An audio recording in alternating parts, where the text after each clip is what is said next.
রবীন্দ্রনাথ সরকার, যাকে সবাই রবি বলেই চেনে। বাতাসপুর গ্রামে মা আর ভাইয়ের সাথে তার বাস। ছোটবেলায় বাবা মারা যাওয়ার পর পৈতৃক ব্যবসা মায়ের সাথে সেই দেখাশোনা করতে শুরু করে। তার বাবা যখন মারা যায় তখন তার বয়স ছিল মাত্র 8। বাবা পোড়ামাটি দিয়ে পুতুল আর বিভিন্ন ধরনের জিনিস বানাতো। তার বাবা নিমাই সরকারের হাতের সে পোড়ামাটির জিনিসের কদর শুধু বাতাসপুর না, তার আশেপাশের বিশাল এলাকা জুড়ে ছিল। বহু শহুরে বাবুরা তো বাড়ি বয়ে এসেও জিনিস কিনে নিয়ে যেত। মাটির বাড়ির সামনে যখন বড় বড় লাল নীল শহুরে গাড়িগুলো এসে দাঁড়াতো, তখন সারা পাড়ার লোকেদের সাথে রবিও অবাক হয়ে দেখত। ছোট্ট রবি মনে মনে ভাবত যে তার বাবার হাতে হয়তো জাদু আছে, যার জন্য বাবার তৈরি জিনিসের এত কদর। জলের মতো স্বচ্ছ মনে সে একবার তার বাবাকে জিজ্ঞেস করে ফেলল, আচ্ছা বাবা, তোমার হাতে কি কোনো জাদু আছে? বাবা বলল, কেন বলো তো? না, আমাদের গায়ে তো কারোর বাড়িতে কোনোদিন শহুরে গাড়ি আসে না আমাদের বাড়ি ছাড়া, আর ওরা এসে তোমার জিনিসগুলোর এত নাম করে কিনে নিয়ে যায়। হ্যাঁ তো, না মানে ওদের অত বড় শহরে কি কেউ পোড়ামাটির জিনিস বানায় না? বানাবে না কেন, বানায় তো। তাহলে ওরা তোমার জিনিস নিতে কেন আসে এত দূর? নিশ্চয়ই তুমি জাদু জানো। কি জানি, সেটা তো আমিও জানি না। তুই এরপর কোনো শহুরে বাবুকে জিজ্ঞেস করে নিস। ছোট থেকেই রবির বাবার তৈরি জিনিসগুলোর প্রতি বিশাল আকর্ষণ ছিল। বাবা কিভাবে মাটির গায়ে সুন্দর সুন্দর নকশা করছে তা এক দৃষ্টে তাকিয়ে দেখত সে। এভাবে দেখে দেখেই মাত্র 5 বছর বয়সে সে প্রথম যখন একটা ছোট্ট ঘটের গায়ে নকশা এঁকে ফেলল, সেদিনই নিমাইবাবু রবির মধ্যে লুকিয়ে থাকা শিল্পীকে চিনে নিয়েছিলেন। সেদিনের পর থেকে রোজ তিনি জিনিস তৈরির সময় রবিকে নানা টুকিটাকি কাজে যুক্ত রাখতেন, কারণ তিনি জানতেন সে ঠিকই নিজের কাজের আড়ালে বাবার কাজের প্রতি নজর রাখবে। একদিন হঠাৎ করে তিনি তাকে ছোটদের একটা খেলনা ঘর বানিয়ে তাতে নকশা করতে বললেন। প্রথমে রবি একটু অপ্রস্তুত হয়ে পড়লেও মাত্র 1 ঘন্টার মধ্যে সে যে ঘর বানিয়ে দিল তা দেখে নিমাইবাবু রীতিমতো চমকে গেলেন। তিনি এর আগে দেশ বিদেশের বহু নকশা দেখেছেন, কিন্তু এই রকম নকশা প্রথম দেখলেন। ছোট্ট সেই ঘরের মধ্যে বাংলার ফুল, আকাশ, সংস্কৃতি সব কিছুরই ছোঁয়া ছিল। এতটুকু একটা পুচকি ছেলের পর্যবেক্ষণ দেখে তিনি রীতিমতো থমকে গেছিলেন। রবি ঠাকুরের নামানুসারে রাখা নামটা যে বৃথা যায়নি তা বেশ বুঝতে পারছিলেন নিমাইবাবু। তিনি মনে মনে কোথাও একটা নিজেকে সাবাসি দিচ্ছিলেন অজানায় করা তার এই কাজের জন্য। পূর্বপুরুষের এই ব্যবসার উত্তরাধিকার যে তিনি পেয়ে গেছেন তা ভালোভাবে বুঝতে পেরেছিলেন সেদিন। এরপর থেকে বাবার হাত ধরেই রবির হাতে খড়ি হয়। ছোট্ট রবি বাবার সাথে প্রতিটি মেলা, এমনকি হাটেও যাওয়া শুরু করল। নিমাইবাবু লক্ষ্য করলেন, কেউ যখন রবির তৈরি জিনিস কিনে তার সুনাম করত, তখন ছোট্ট ছেলেটার চোখে এক আলাদাই জ্যোতি ফুটে উঠত, যেন তার খিদে আরো বেড়ে যেত আরো ভালো কিছু করার চাহিদায়। আর কিছুদিন পরে তার ফলও মিলত হাতে নাতে। ছোট্ট রবির প্রতিনিয়ত এই শ্রীবৃদ্ধি দেখে তিনি ও তার স্ত্রী খুব স্বস্তি পেতেন।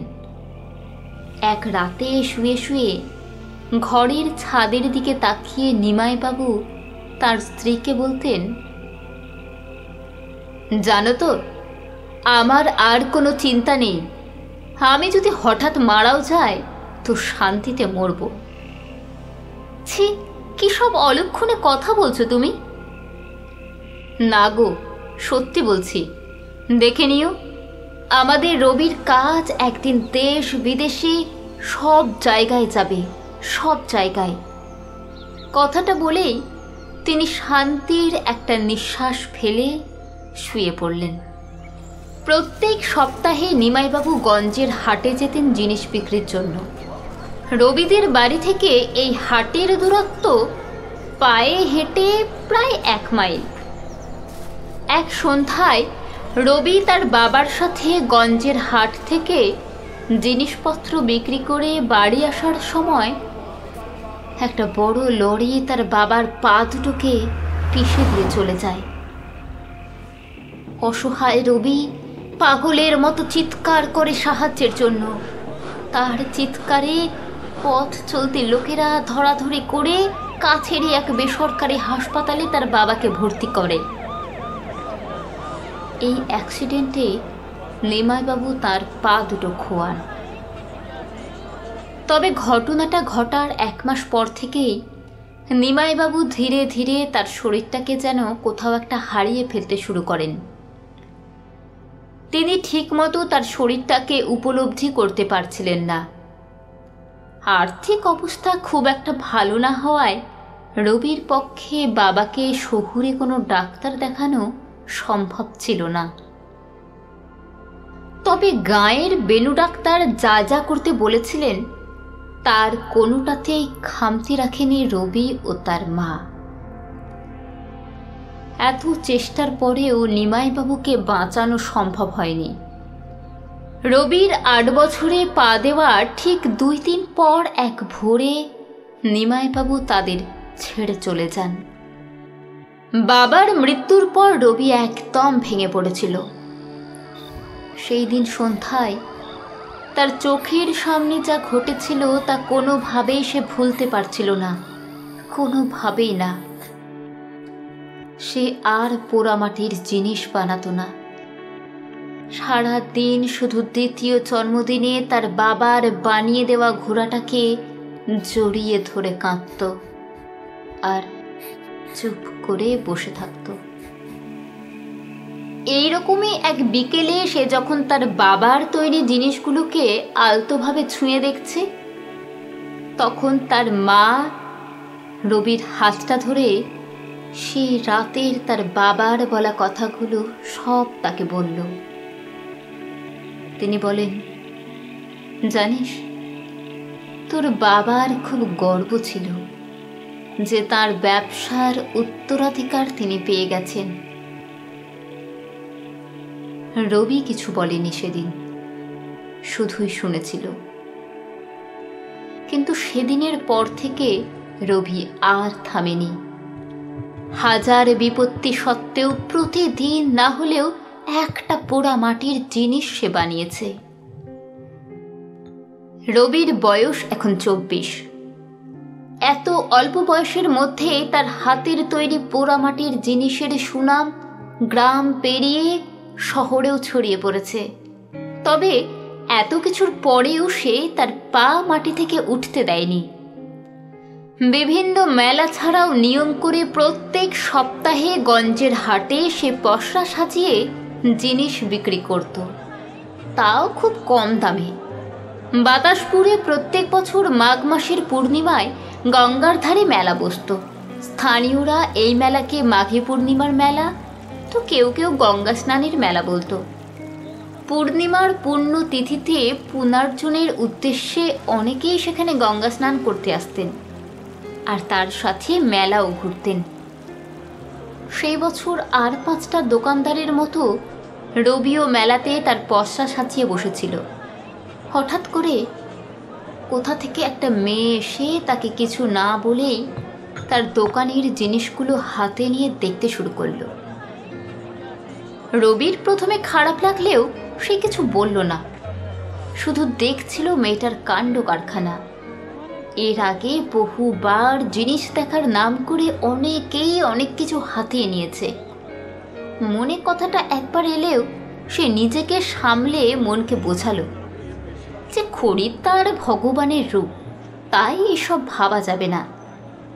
তাছাড়া দেখে তো ভালো ঘরের মেয়েই বলে মনে হচ্ছে। অন্যান্য খরিদ্দারের জিনিস দেখাতে ব্যস্ত থাকলেও বারবার তার চোখ মেয়েটার উপরেই চলে যাচ্ছিল। মেয়েটার দিকে তাকাতে গিয়ে সে যেন নিজেকে হারিয়ে ফেলেছিল কোথাও। তার চোখে যেন এক অতল সমুদ্রের গভীরতা বিরাজমান, যা রবিকে বারবার কোথাও একটা টেনে নিয়ে যাচ্ছিল। দোকানের ভিড় কমতেই মেয়েটা যখন কথা বলল, যেন হাজারো সদ্য ফোঁটা ফুলের মতো কথাগুলো রবির মনকে স্নিগ্ধ করে তুলল। সে মন্ত্রমুগ্ধের মতো হা করে তার দিকে চেয়ে রইল, যেন বর্ষার প্রথম রামধনু আজ রবি দেখে ফেলেছে। অবশেষে মেয়েটার টোকায় যখন তার ঘোর কাটল, তখন একটু লজ্জায় পড়ে গেল সে। আর তাকাতেই পারছিল না মেয়েটার দিকে কোনোভাবে। রবির এই দশা দেখে মেয়েটা কিছু না নিয়ে হেসে চলে গেল। সেদিন সারা দিন আর মন দিয়ে দোকান করতে পারেনি সে।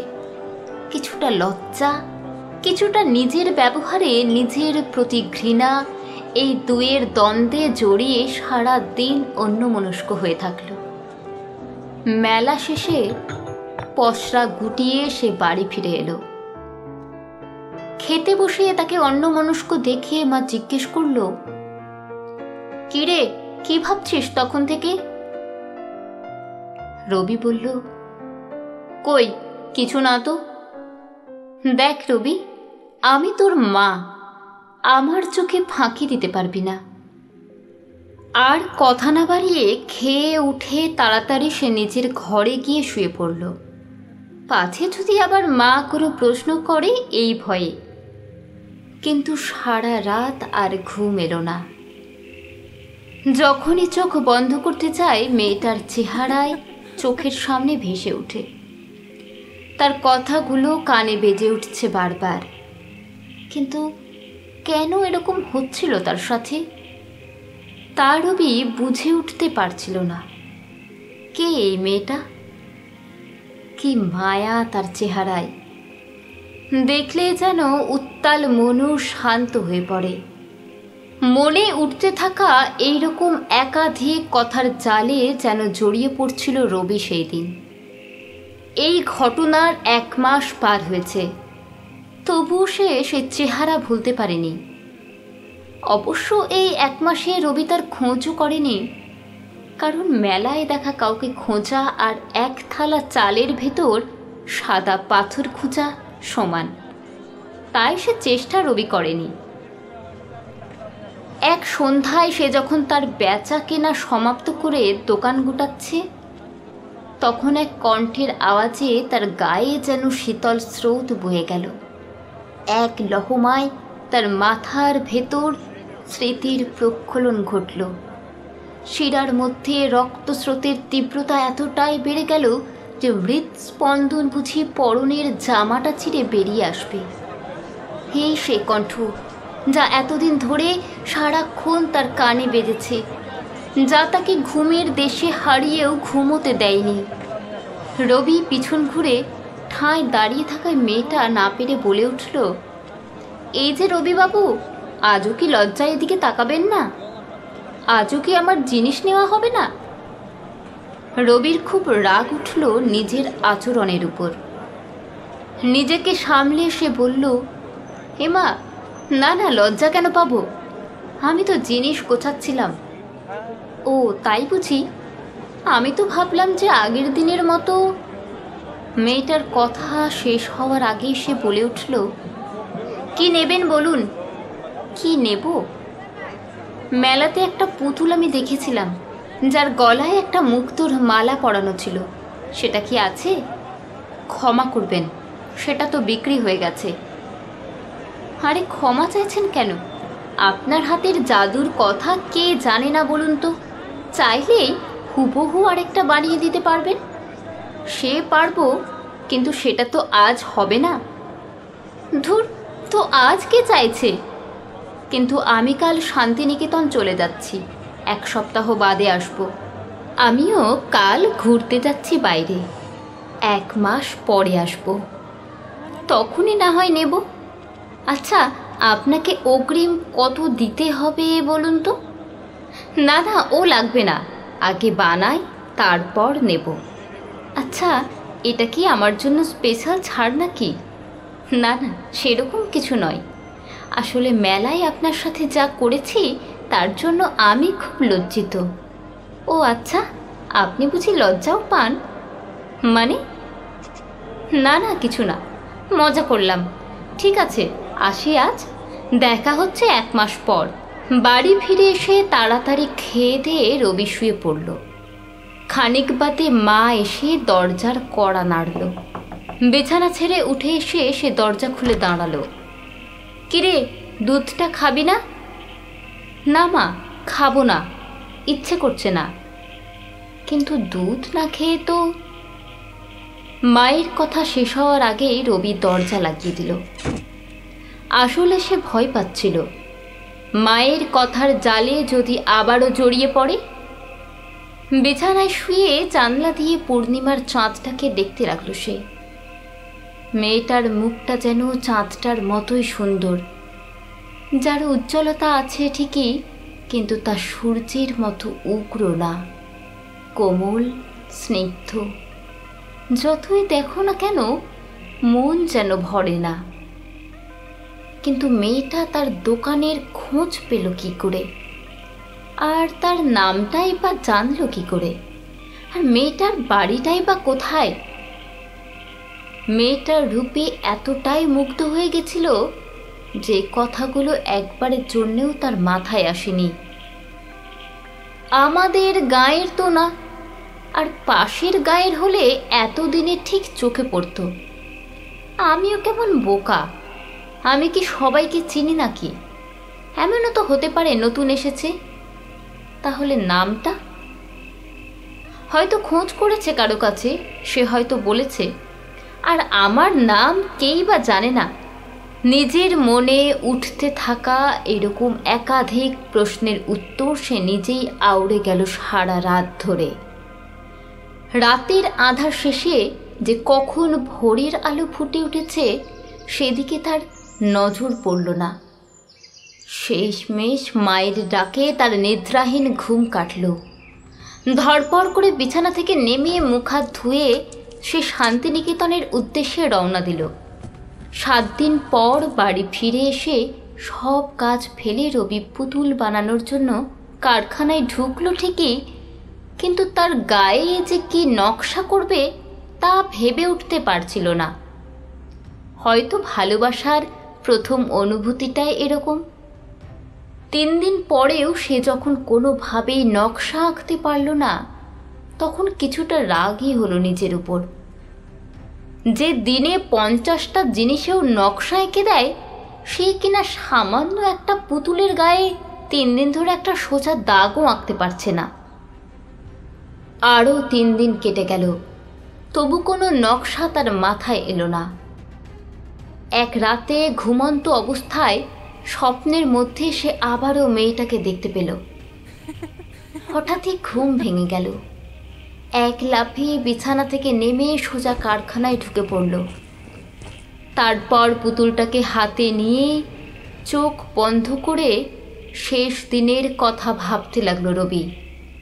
সেদিন মেয়েটা একটা মেরুন শাড়ি পরে এসেছিল, যার গায়ে রং বেরঙের পাথর বসানো ছিল, যেন ইচ্ছামতির গায়ে কেউ বুঝি খুঁজে খুঁজে রং বেরঙের পাথর সাজিয়ে দিয়েছে। কানে ছিল মাটির তৈরি 2টো দুল, হাত ভর্তি সবুজ চুড়ি, গলায় লম্বা কালো একটা মালা, যার একদম নিচে নীল রঙের লকেট, আর কপালে লাল টিপ। চুলগুলো সার দিয়ে পিঠে সাজানো, যেন মাঠ ভর্তি সবুজ ধানগুলোকে কেউ সাজিয়ে রেখেছে, যাদের প্রত্যেকের উচ্চতা একই। চোখে ঘন কাজল, যেন কেউ বুঝি নীল আকাশটায় কালো মেঘের মালা পরিয়েছে। এসব ভাবতে ভাবতে যখন রবির চোখ খুলল, সে দেখল পুতুলটার গায়ে এক মায়াময়ী নকশা এঁকে ফেলেছে, যার পরশে যেন পুতুলটা জীবন্ত হয়ে উঠেছে আজ। মাটির হওয়া সত্ত্বেও তার মধ্যে যেন জীবনের অস্তিত্ব রবি উপলব্ধি করতে পারছে। বেশ কিছুক্ষণ চেয়ে রইল পুতুলটার দিকে এক দৃষ্টে, যেন মেলার মেয়েটাকে মনের অজানায় এঁকে ফেলল সে। সেদিনের পর থেকে ক্যালেন্ডার দেখে দিন গোনা শুরু। কবে 1 মাস হবে? 1 মাস যেদিন পড়ল, সেদিন গঞ্জের হাটে দোকানে বসে তার মন হাজারো মুখের মধ্যে সেই মুখটাকেই খুঁজে বেড়াতে লাগলো।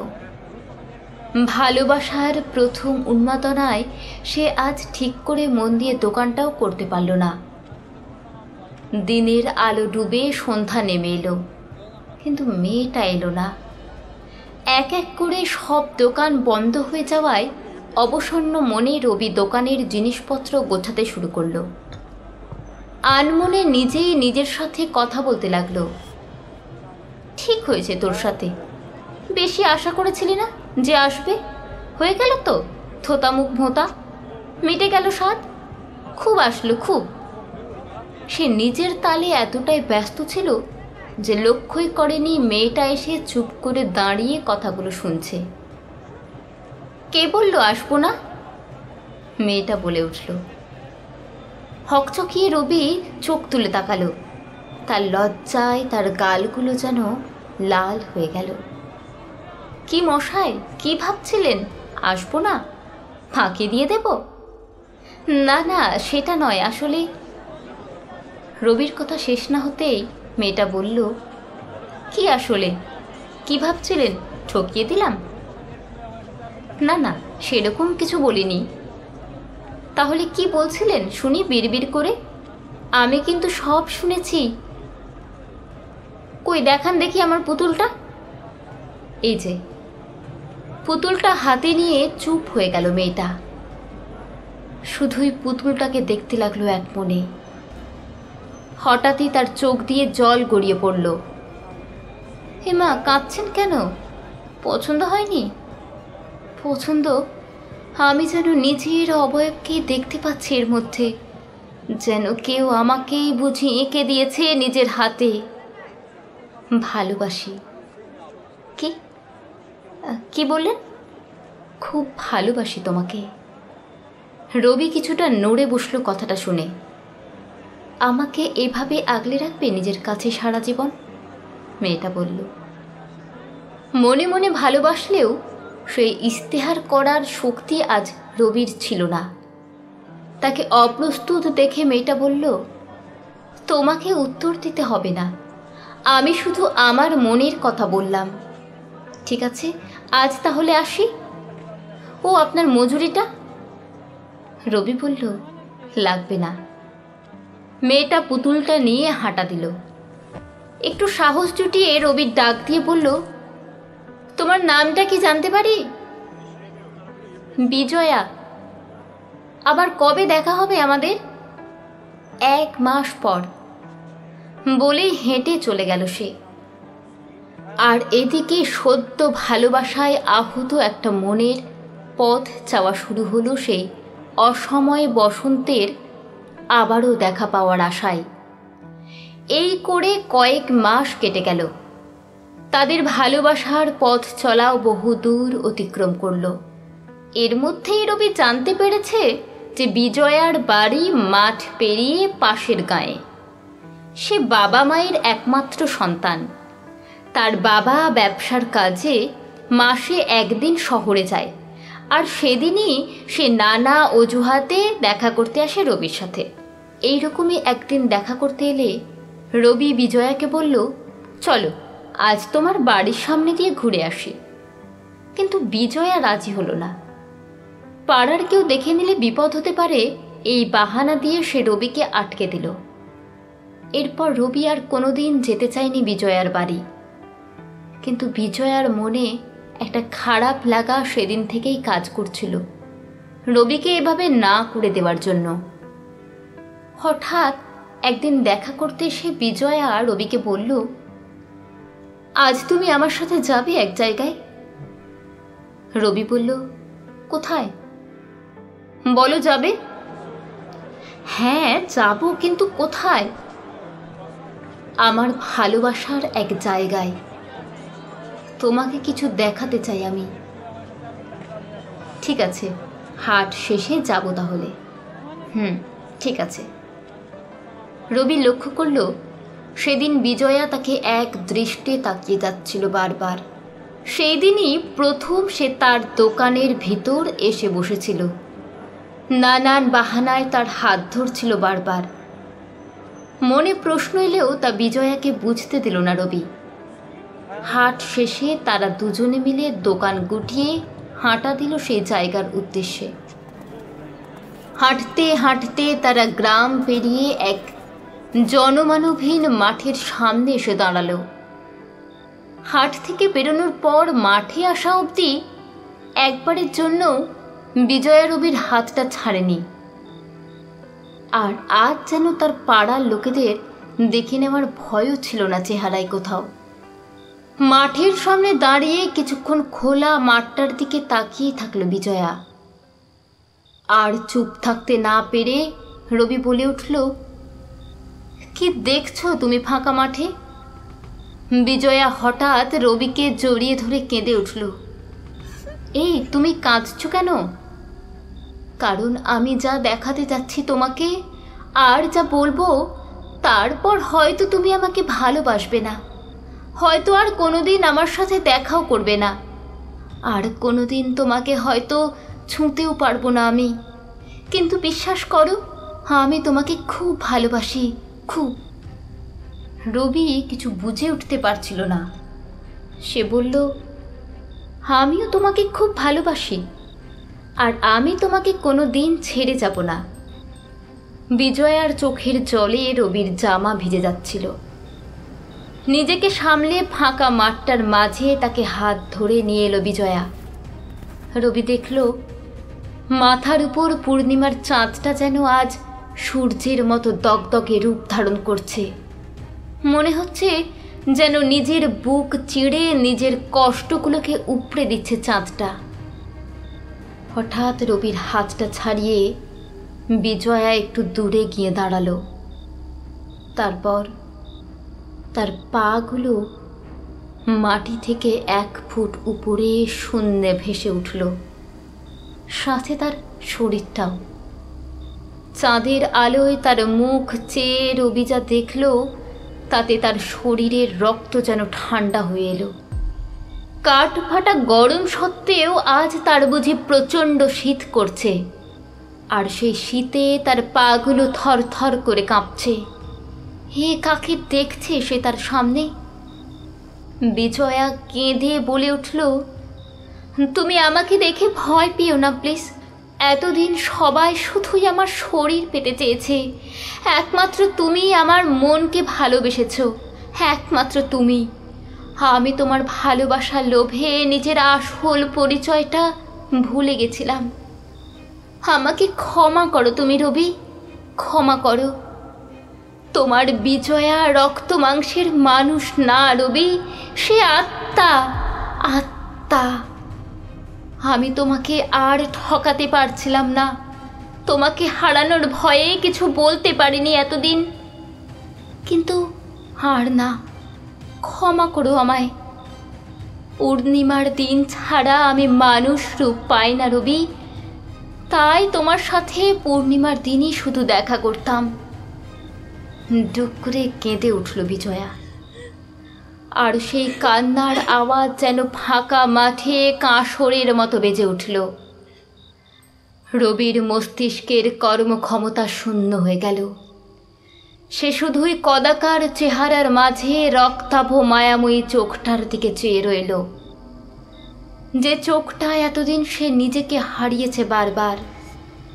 তারপর জ্ঞান হারিয়ে ফেলল। সকালের পাখির আওয়াজে যখন জ্ঞান ফিরল, তখন সে দেখল তার নিজের বাড়ির বারান্দায় সে শুয়ে আছে, আর তার শরীরে একটা চাদর ঢাকা। এই ঘটনা ঘটে যাওয়ার প্রায় 5 মাস কেটে গেল। রবি সেই রাতের ঘটনাটা কোনোভাবেই মেনে নিতে পারছিল না, আর না পারছিল বুঝতে। বিজয়াও আর কোনোদিন তার সাথে দেখা করতে আসেনি। তবে গ্রামের লোকেরা সেই মাঠের পাশ দিয়ে এলে কান্নার আওয়াজ শুনতে পেত, এ খবর তার কানে এসেছে। এমন এক দ্বন্দ্বে সে জড়িয়ে পড়েছিল, যার কথা কাউকে মন খুলে বলতেও পারছিল না, আর না পারছিল নিজের মনকে বোঝাতে। এই করে আরও 2 মাস কেটে গেল। এক রাতে রবি ঘুমের মধ্যে আবারও বিজয়ার সেই রক্তাভ চোখটা দেখতে পেল, যার ভেতর সে যেদিন মায়া দেখতে পেয়েছিল তার প্রতি ভালোবাসাও, যা ছিল সোনার মতোই নিখুঁত। ঘুম ভেঙে গেল তার। বিছানায় খানিকক্ষণ চুপ করে বসে জানলার দিকে তাকিয়ে চাঁদটাকে দেখতে লাগলো। সেদিনও ছিল পূর্ণিমা, আর এই পূর্ণিমার চাঁদটাই যেন তার মনের সব কলহের সমাধান করে দিল। তার মন কি চায় সে উত্তর রবি পেয়ে গেল। এক ছুটে সে সেই মাঠটায় হন্তদন্ত হয়ে হাজির হলো।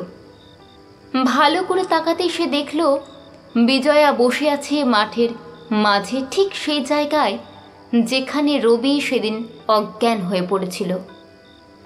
তার পরনে ছিল সেই শাড়িটা, যেটা রবি পুতুলটার গায়ে এঁকেছিল। কাঁপা গলায় ডাক দিল রবি, বিজয়া। রবিকে দেখে উঠে দাঁড়ালো সে। বিজয়া বলল, তুমি? হ্যাঁ, আমি। কেন ফিরে এলে আবার? মনের কথা বলতে। বুঝলাম না। ভালোবাসি তোমাকে খুব, আর তোমার এই অশরীরী ভালোবাসা ছাড়া আমি থাকতে পারবো না বিজয়া। কিন্তু রবি। বিজয়ার কথা শেষ হওয়ার আগেই রবি তাকে জড়িয়ে ধরে বলে উঠল, আমি তোমাকে এইভাবেই আগলে রাখতে চাই সারা জীবন। থাকবে আমার কাছে? বিজয়া বলল, হ্যাঁ, থাকবো। সত্য অসত্য, আলো ছায়া, সব কিছুর আড়ালে আজ 2 মনের যেন মিলন ঘটল। সারা মাঠটা যেন চাঁদের সোনালি আভায় ভরে উঠল, যেটা পার্থিব আর অপার্থিব সব বস্তুই মিলেমিশে একাকার হয়ে উঠল তাদের ভালোবাসার ছোঁয়ায়।